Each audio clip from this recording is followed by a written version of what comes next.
Сейчас беспокоит именно отрицательное отношение к пантомиме или к слову пантомима. То есть у людей, которые не знают этого вида искусства, не занимаются им, не смотрят, не следят, он ассоциируется с чем-то пошлым, чем-то простеньким, с обычными морскими тельняшками и аниматорами, которые исполняют стеночку где-то на улице или на каком-то корпоративе. И дело в том, что пантомиме в высшей школе, в вузах, ее, в принципе, ей не обучают. И поэтому те же самые профессиональные артисты, которые профессионально их заказывают, да, на разные мероприятия, а как раз платят за профессионализм, они признаются в том, что нас не обучали пантомиме. Но как артисты, конечно, они могут принять любой образ. У меня сольная работа, и, допустим, когда... То есть тут 3 ступени сложности. Пантомим, сольно, девушка, ну все, вообще как бы все. Нет, 100% нет. Поэтому, это стоит большого труда все-таки пригласить, и здесь есть присутствующие, которые мою работу смотрели, и просто... Спасибо большое, не напрашивалось. Вот актеры рабы.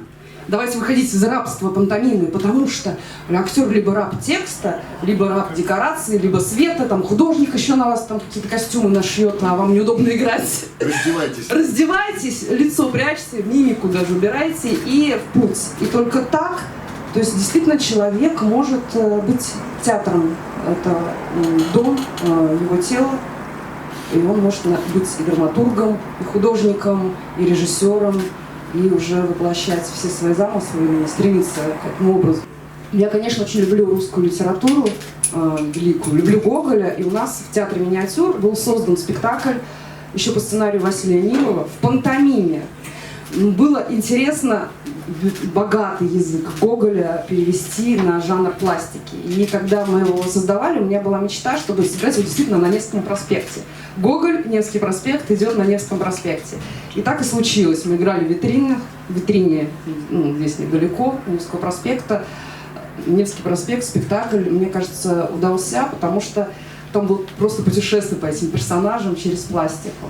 Сейчас я, конечно, больше за синтез в театре, но это не исключает пантомиму. Я много работаю с поэзией как таковой, со словом.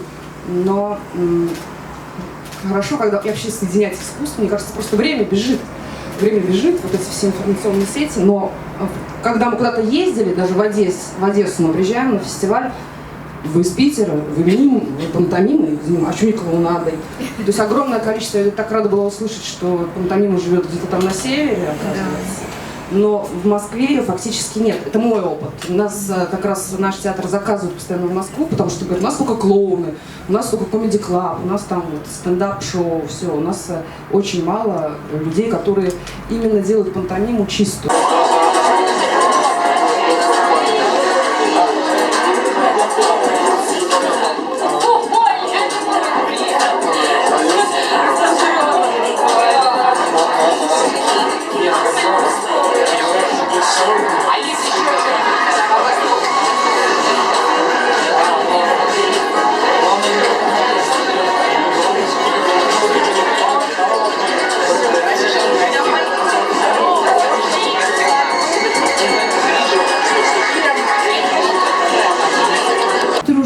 Создаю, что-то придумываю, экспериментирую.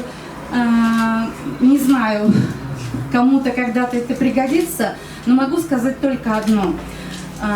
Я не знаю, кстати, насчет пантомимы, потому что, несмотря на то, что у меня называется театр пантомимы и пластики, я, правда, всю жизнь сталкиваюсь со скептическим отношением и с преодолением.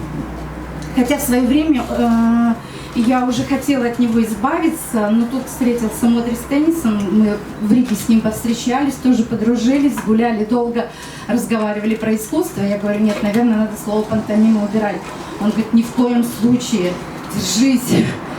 И не знаю, зачем я держалась, потому что когда называешь театр пантомимы, пантомим, ну нет, это вот не так, как вы подумали. То есть все время нужно как бы оправдываться. А зачем оправдываться?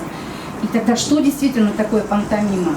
Что это такое? Я вот пришла послушать, может быть, найду ответ. Просто стилистические упражнения, которые делает действительно волна, так эта волна, она в общем-то, в принципе, не так и важна. Даже используя, мы вообще техникой владеем только для того, чтобы был запас для актерского мастерства. И поэтому, что такое пантомима, для меня, правда, остается вопрос. Это какая-то часть, но какая-то грандиозная. Я это говорю не кривя душой, потому что я этому сама всю жизнь отдала и всю жизнь в этом ковыряюсь. Единственное, что поняла, что занимаясь движением, здесь должна быть личность. Вот здесь как нигде не проходит человеческая глупость. И она на сцене настолько обнажается. И как вот у певца наличие голоса не делает его певцом, как акробатика сама по себе тоже, она не может быть просто на трюках. В общем, как сказал Пушкин, душой исполненный полет. Истина в искусстве – это конфликт с самим собой. Актер – второе лицо, после режиссера, сценариста. Найдите у своего режиссера проблему, которую он хочет выразить зрителям, и сопоставьте ее со своей. Не будьте рабом деспота. Часто он сам не знает, чего хочет, но вы-то должны знать, что, зачем, как. В пантомиме форма захлестывает содержание. Это плохо. Старание удивить – это к цирку, а у вас на сцене конфликт. Тоже, наверное, голодные. Как хочется кушать. И поделиться надо. Но жалко. Но ты ведь добрый, Чарли. Очень хочешь есть.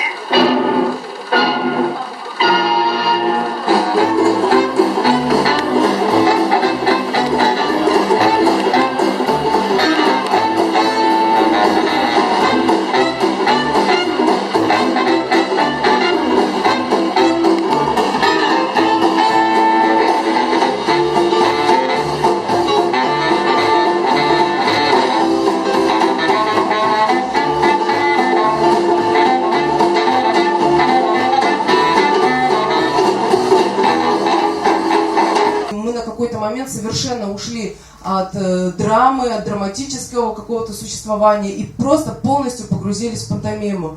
И мы делали что-то, да, говорю, от случая к случаю, где-то выступали, где-то ездили, и во что-то по-настоящему серьезно это вылилось, наверное, только в 2011 году, когда мы сделали премьеру спектакля «Мим-шоу. Город мимов» и сыграли его на сцене театра Лицедеи. А до этого, да, мы сыграли 3 спектакля на Дворцовой площади. Вот так получилось, что это День города. И мы просто пережили большое внимание зрителей и любовь зрителей. Когда уже учась, я увидел вдруг пантомиму, вот что-то щелкнуло и все родилось. Вот, и я понял, что это то, чем я могу заниматься, хочу, люблю, это все просто любовь с первого взгляда. Просто возможность передавать смыслы, идеи, мысли, истории вообще без слов. То есть можно что-то, все, что можно сделать просто руками, ногами и своим телом. Что еще могу сказать про пантомиму и вообще про нашу любовь? Один человек нам такой как отзыв сказал, что-то, не знаю, как это даже правильно обозвать. Он был на одном из наших выступлений, и потом говорит, знаете, я, говорит, понял. Говорит, вот мимы, такое ощущение, что вот у вас вот вроде нарисованное лицо, а такое ощущение, что вы с себя лицо, наоборот, снимаете и можете показать реальную эмоцию, как она есть.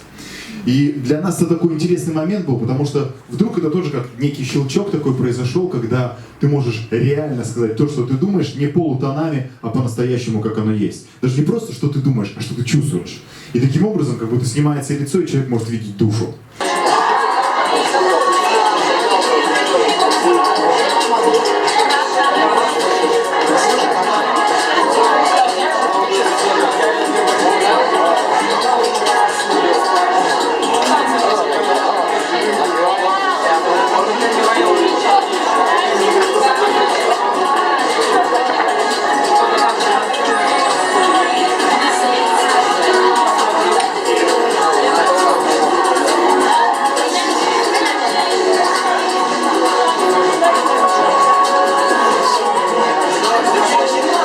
Мы должны воспитывать зрителя.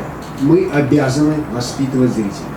К сожалению, да, зритель мало чего видел, и для зрителя мим — это человек в тельняшке. Мы от этого уходили еще в 1982 году. Мы боролись, как это ни странно. Мы не противостояли, но мы понимали, что нужно двигаться дальше.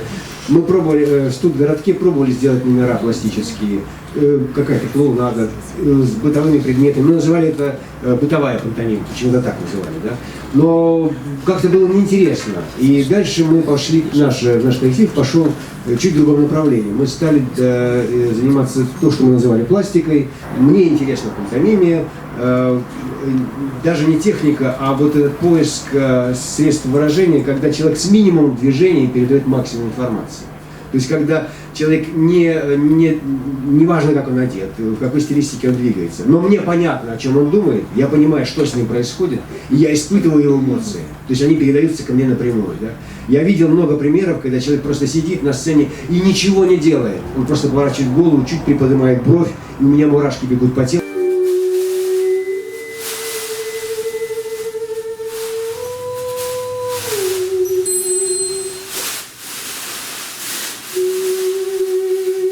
То есть нужно, чтобы было понятно, как можно глубже, да, и чтобы человек имел возможность создавать свою историю, свой мир и сопереживать. Да?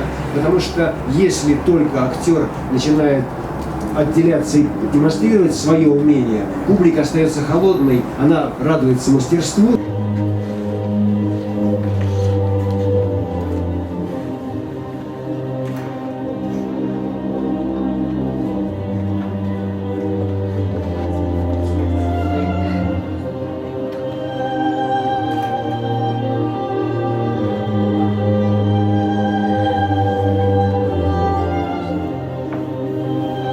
И вот в любой атмосфере, в любой ситуации, в любой группе людей, собравшихся, неважно, кто это были, мы начинали, как называли, ставить на уши. Да? То есть мы начинали двигаться сами, задавали какой-то принцип движения и включали в него всех участников. Сейчас называется интерактив, банальное пошлое слово, да? Но вот тогда, то есть это общий опыт какой-то совместной деятельности, действия, возникновения какого-то смысла.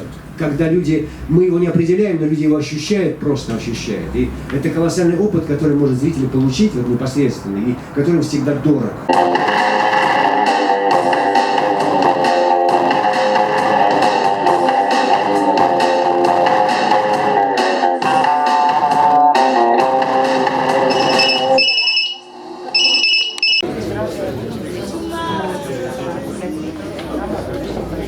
самом деле за Уралом очень много сейчас групп именно пантомимы и пластики. Не, ну, в большей степени любительские, есть профессиональные. Тюмень, Иркутск, Улан-Удэ и есть в Новосибирске. Вот. Вот это, можно пока остановить, это просто.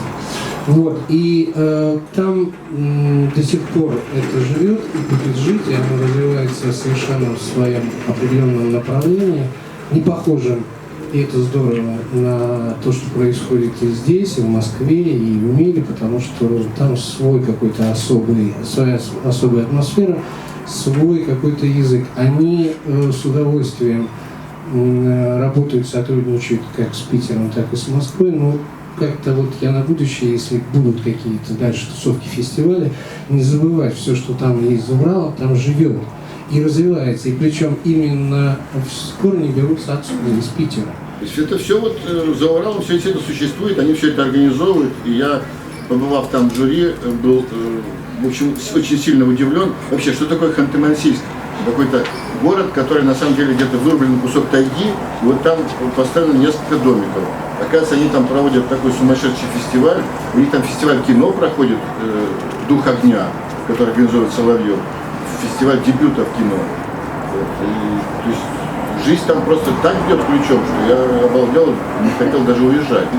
Потому что действительно, такой жанр немножко сложный. Там если чуть потерял нить, да, вот если отвлекся, отвернулся, там все, если нить потеряна, если уже как бы ты не выпал из сюжета, да, можешь уже как бы не врубать, что он там делает, тем более, что он создает там воображаемый мир, там.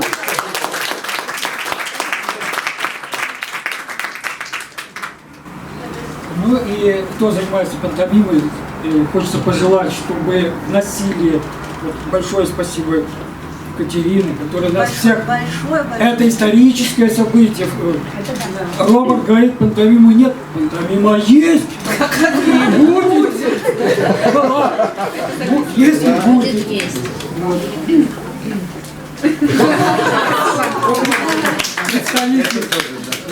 Три года первый спектакль в пантомиме вошел в репертуар театра, и мы его даже смогли вывести, благодаря поддержке вуза, за рубеж, в Германию, на фестиваль пантомимы. Где-то в 2013 году мы ушли из театра и стали более-менее независимыми. С тех пор вот нас тоже носит и по белу свету. Мы обязательно куда-то выезжаем на мастер-классы, на фестивали. Прошлый год был очень интенсивный. И отсюда сила, отсюда желание продолжать. Мы недавно сделали премьеру, и 29 апреля в 13:00 премьера спектакля для детей и для взрослых по сказке «Русалочка» на сцене театра «Комик Трест».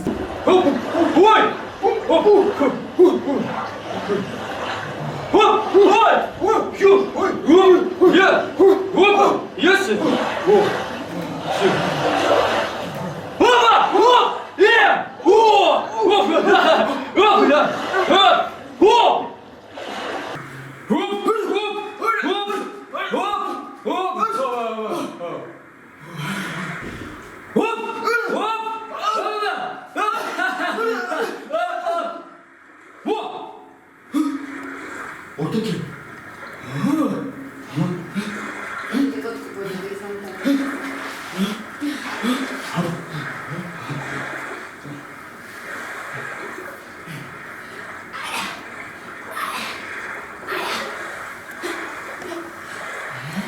У меня сложилось впечатление о том, что этот фильм наверное, все думают, что о любви, но он, конечно же, о любви, но у меня сложилось впечатление о том, что он еще о мирах, о разных мирах. Вот насколько я угадал вашу мысль, подскажите. Ну, может быть, отчасти и угадали, потому что, естественно, тема не одна. Тем здесь много. Любовь — это только одна из тем. Стремление к любви, к мечте, может быть, даже слово «мечта» в моем восприятии шире, чем любовь, и стремление к чему-то неизведанному, ради чего ты готов пожертвовать всем.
У меня сложилось ощущение о том, что это печальный спектакль, трогательный и печальный. Ну, может быть, как у зрителя, возможно, такие ощущения. Я думаю, что будут разные впечатления о спектакле. И да, у кого-то, может быть, что-то возникнет желание поспорить, а почему нет.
Вот что хотелось добавить, опять же, о соединении мы говорим и о пантомиме, да, и об авторе, и других авторах оригинальных текстов. Когда мы переворачиваем произведение с текстом в пантомиму, что очень интересно, раскрываются новые возможности, и так как мы говорим без слов, то многие уже известным всем темы воспринимаются намного тоньше.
Что-то свершилось такое. Наложено сейчас 4 разных трека, все такой гул. То есть мы выбрали ту философию, которая нам близка.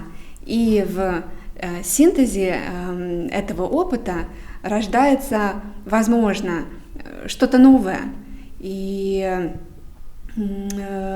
соответственно, одну и ту же мысль в пластике каждый театр пантомимы сейчас выразит по-разному, так как нету единого какого-то шаблона.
Они сами себя убивают?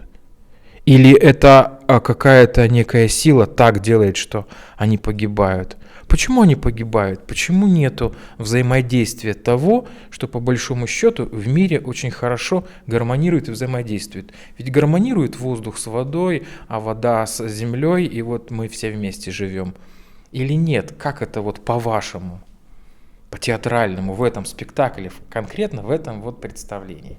Я думаю, что у каждого, наверное, будет все равно свой ответ, и как бы это уже не важно, театр это или нет, да, Андерсон написал эту сказку, может быть, даже и не задумываясь, что потом будет очень много постановок и размышлений по этому поводу. Конечно, здесь соединяются миры, мир подводный, мир человека и уже, так сказать, мир небесный. И главная героиня, она стремится как раз из самого дна подняться на высоту.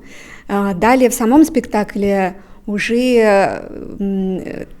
это мое режиссерское предложение не убивать русалочку. У Андерсона она превращается в пену, а если досмотреть наш спектакль до конца, то появляется надежда. Куда она исчезла? Может быть, и не навсегда она превратилась в пену. Подожди, смотрите, я такой держу череп и говорю, быть или не быть. Можешь череп сыграть? Вот, быть или не быть, вот в чем. Это череп рыбки. Смотри, если вариант такой, что здесь. Когда море? Море, да. Тогда их нужно делать длиннее, чтобы шея была не видна. Если оставлять платки, я считаю. Потому что шея, это грязновато. Это как, знаете, как мусульмане, когда хотят кого-то казнить. Скажите, пожалуйста, а вообще вот это, то, что можно назвать театром ми-минор, это общее дело, этот проект, он денег дает, с этого получается зарабатывать, чтобы хватало его участникам? Он дает денег, когда идут проекты, то есть проекты приносят деньги, но проекты нерегулярные, поэтому сложно говорить о стабильном доходе.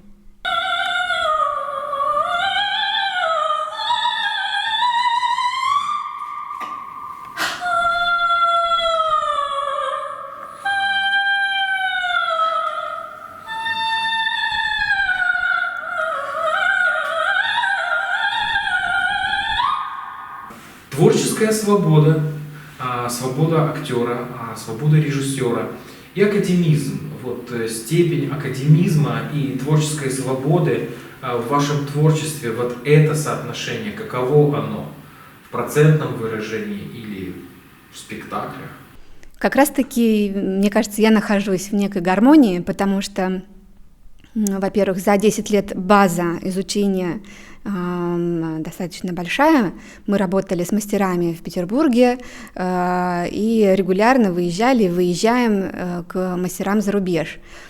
А свободу дает именно то, что мы творим в том направлении, в котором нам хочется. Мы говорим о тех темах, о которых нам хочется говорить. Лично я не являюсь актрисой какого-то театра, где мне диктуют темы и просто дают уже готовые роли. Наверное, в этом есть счастье.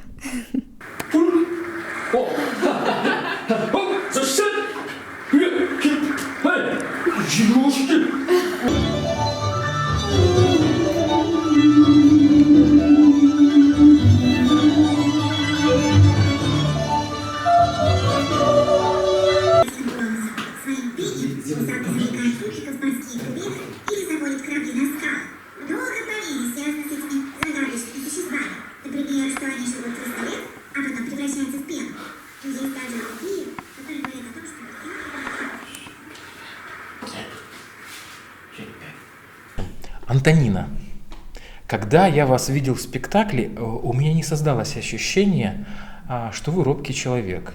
Откуда эта робость сейчас перед камерой? Вы же актер. Некоторые ситуации в реальной жизни могут выбить меня больше и как-то смутить больше, чем на сцене. То есть на сцене я себя чувствую увереннее, мне кажется, чем зачастую в жизни. А вам сцена больше нравится, наверное, чем жизнь, да? Ну, так бы я, наверное, все-таки не сказала бы. Я считаю себя счастливым человеком, вот, и поэтому не могу жаловаться, в общем-то, ни на что Слушайте, в жизни. может быть, это не касается, может быть, это не касается самого театра, но а ваше счастье, оно в чем?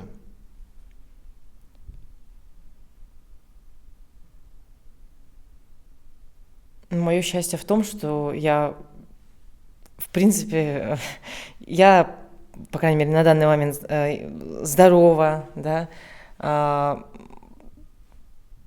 Молода, хороша собой, да? Ну да, не знаю. У меня есть возможность, да, заниматься любимым делом. У меня очень много друзей. То есть это, мне кажется, самое главное для человека. Мы тебя не услышим. Ты можешь сказать, «Oops, I did it again».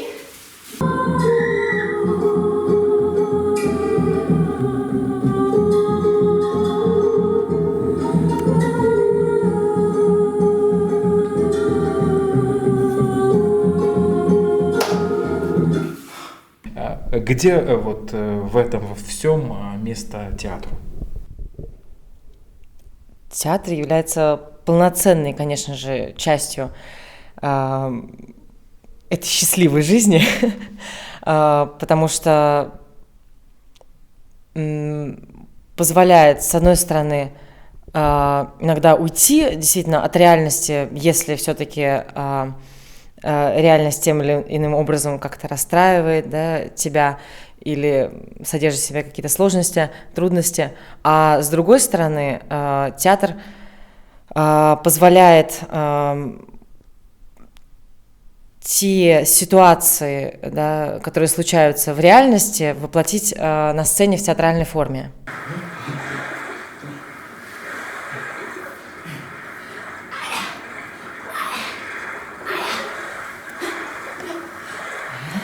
Вдруг, если бы так случилось, что не было в вашей жизни этого театра, был бы какой-то другой, или бы театра не было вообще в вашей жизни?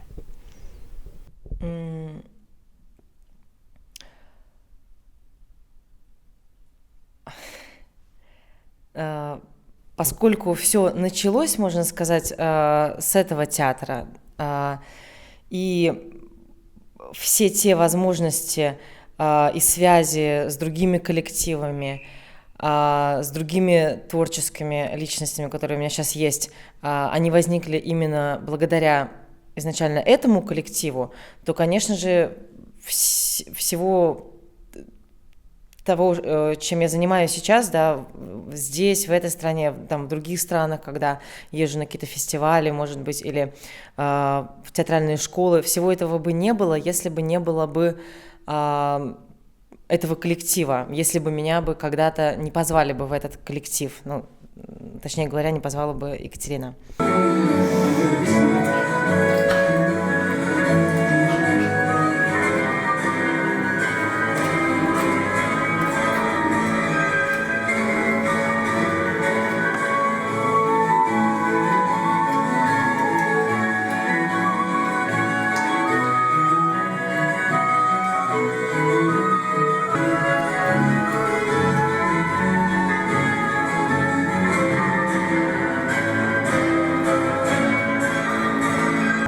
У меня создается такое ощущение, что по какой-то причине вы не хотите сказать того, что да блин, пантомима и этот театр вообще вся моя жизнь.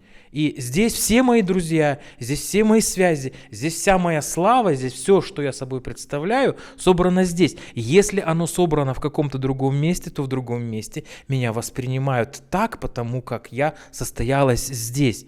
И я хочу понять, а почему вы об этом не говорите, либо в чем я ошибаюсь?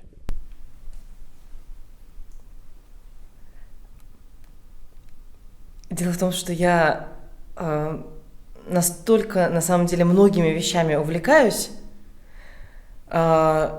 что, ну, как я уже сказала, мне сложно сейчас представить свою жизнь без театра, потому что каждый день я... Без этого или без другого какого-то? Без этого в первую очередь, естественно, потому что меня уже очень многое связывает с этим театром. Воспоминания, постоянная работа. И какие такие другие вещи? Их насколько больше, чем театра или как? Вы жалеете, что театр отнимает время от этих? Нет, не жалею занятий? совершенно, но я могу сказать, что я, если бы театра не было, я бы нашла, так сказать, область деятельности, в которой я тоже могла бы быть востребованной. Просто потому, что, ну, действительно, я считаю себя человеком, у которого много друзей, много интересов и так далее. Что это могло бы быть вместо театра? Ну, это мог бы быть и был тоже когда-то спорт. Какой? Баскетбол. Опс. Ну ладно. Я обратил внимание, как тут точно кто-то кинул мячик в кадр. Это были вы, да? Нет, это была не я в этот раз, потому что я переодевалась, но могла бы быть и точно бы не промахнулась. Это могла бы быть музыка, потому что я также заканчивала музыкальную школу. Это могли бы быть какие-то походы, да, и так далее. Но я еще раз просто хочу сказать, что просто мысль моя в чем состоит, что человек на самом деле может найти радость во всем, да. Это больше зависит от самого человека, чем от обстоятельств. Но так сложилось в жизни моей, я этому очень радуюсь, что счастье мне приносит, помимо тех областей, которые я перечислила, в первую очередь театр, в первую очередь. То есть музыка так уже не радует с баскетболом, да? Или просто не занимаетесь? Когда есть время, занимаюсь, но, наверное, больше какого-то разнообразия и возможности выразить себя я сейчас вижу именно в театре. Ясно, спасибо.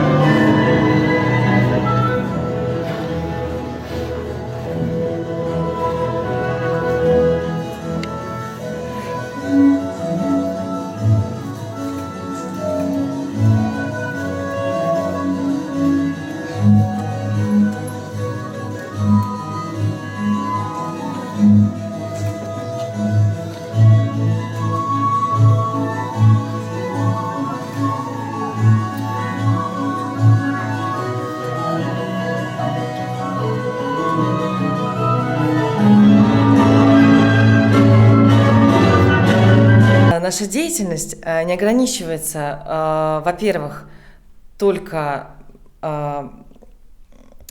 игрой в рамках жанра, но также и преподаванием этого жанра. Да? Мы преподаем, мы ведем, во-первых, как уже сказала Катерина, студию пантомимы для взрослых в этом помещении, а также мы ведем занятия для особенных детей, для глухих детей.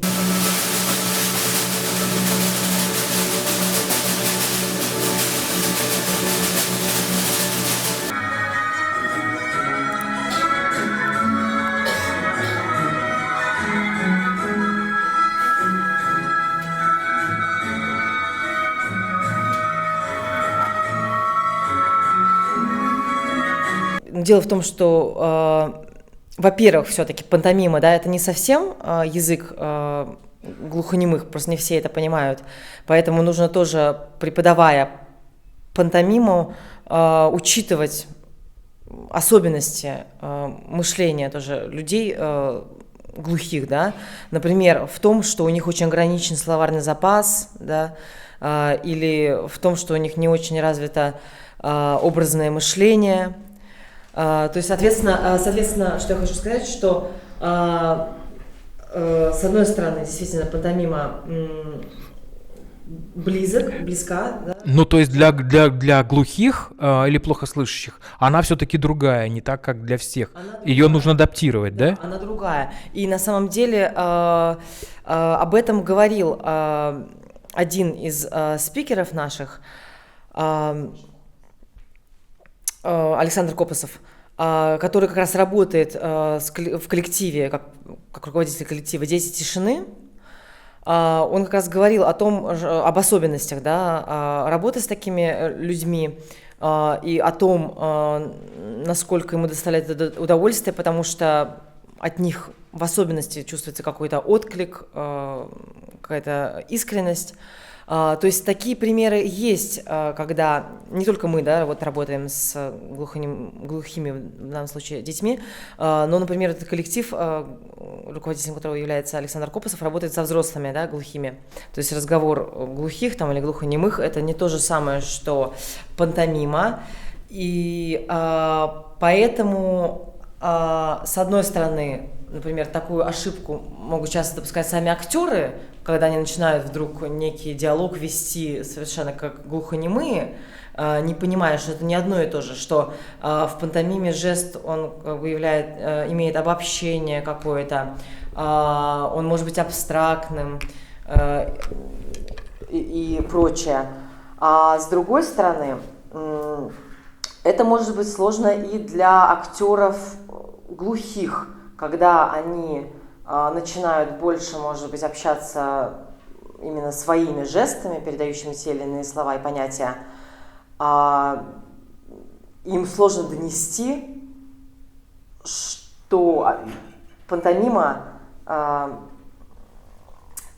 отличается от их языка, которым они общаются между собой.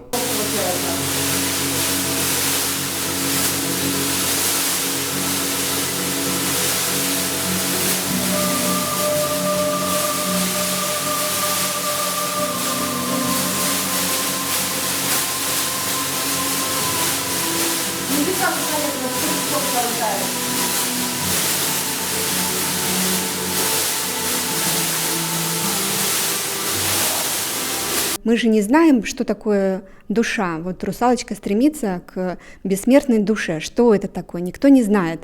Но в этом стремлении она освобождается от всего. Опять же, тема свободы — это тема, которая сопровождает все мое творчество. И маячком, так сказать, ей служит колокольный звон или колокольные звоночки, которые, так сказать, звенят как душа. То есть для нас душа звенит колокольчиком.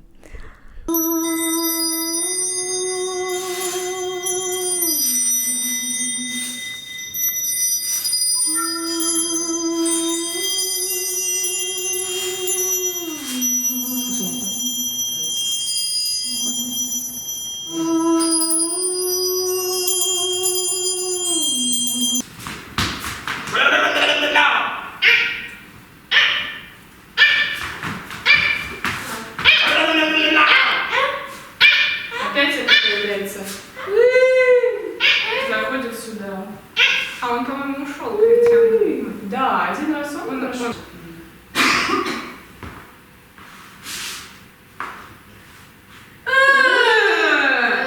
Да что ж такое? Нет. Значит, смотри, вот здесь держаться на ногах. Тебе надо встать и не падать. Ни в коем случае. Нет, это никто не услышит. Нет, это никто не услышит.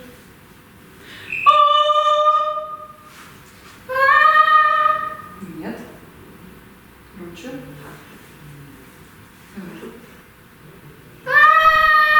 А еще громче можешь? Ремень надо одеть.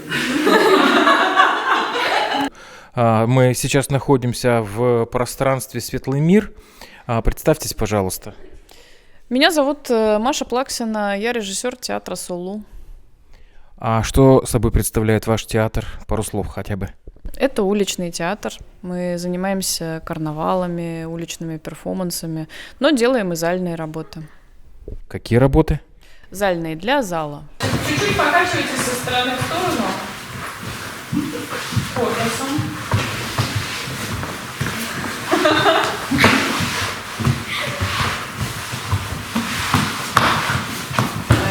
Лен, мы не подтягиваемся, да, мы переступаем все-таки. Не травмируя колени, мы мягко встаем на чашечки. Не стучим коленями о пол, а мягко встаем на чашечки в ритме остальных участников. Стоп. Так, пошло, пройдите меня. Нет, сейчас делайте все слитно, девчоночки мои хорошие. Давайте по очереди. Ты не прогибаешь спину, пока тебя не пнули в копчик. Ну, в копчик надо очень четко, чтобы малейшее шевеление не было принято ей за пнул. Так, давайте заново, пожалуйста, сейчас будет понятно. Раз. Так. Ты спешишь, маленькая. Хорошо. Ах, ты какой же червяк замечательный. Ах, ты червяк. Оп. Так, лапки. Анечка, тебе надо лучше работать лапками. Ну, представь себе, что ты червячок, да, или гусеничка. Помотай мне как гусеничка.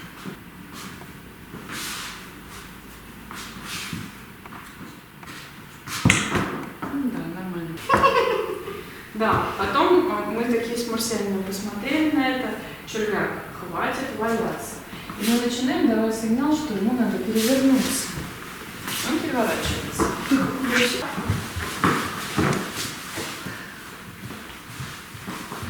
И снова вполне.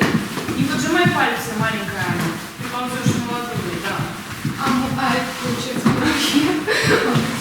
Потом, значит, я его вот так. Пока он вот так. Подцепила рукавом, вернулся. Да.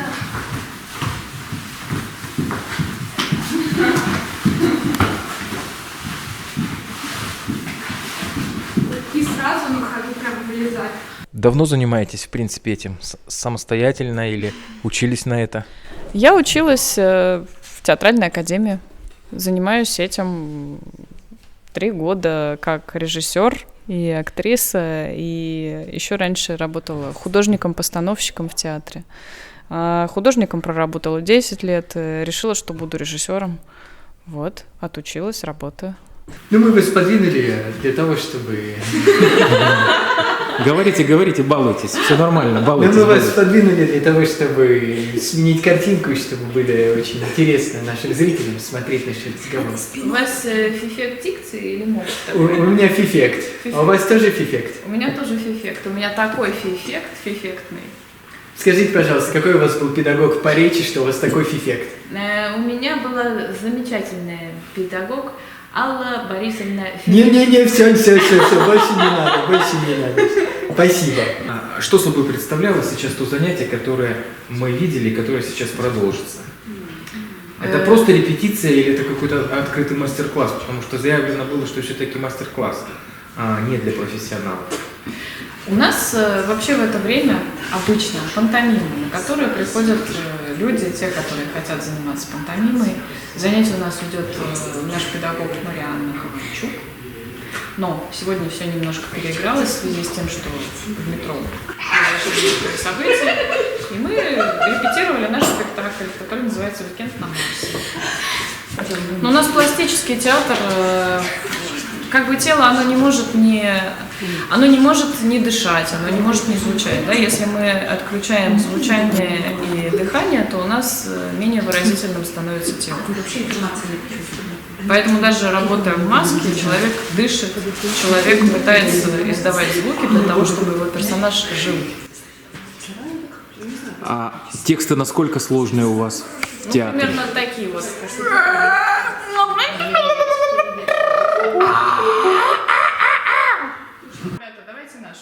Мы пойдем-ска. Подожди.